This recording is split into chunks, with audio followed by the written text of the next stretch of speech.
Maayong gabi na po diha sa inyong tanan. So, una sa tanan, mga yude ko pasaylo sa mga taga Bilar, Bohol. Labi na sa kay Mayor diha, Mayor, pasensya na jud kayo Mayor. Labi na sa mga katawhan diha sa Bilar, Bohol.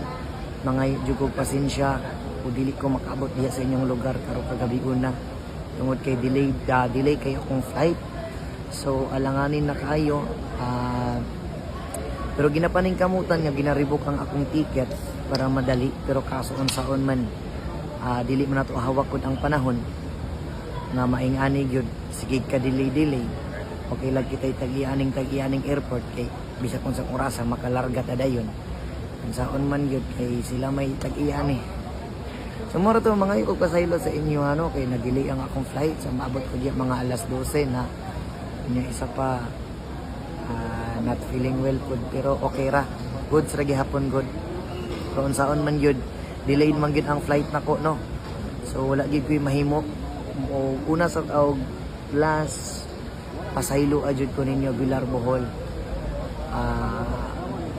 Mao lang to, salamat kay sa inyong pagsabot kanunay ug amping mo kanunay og pasensya kay sa pag-usab. Thank you.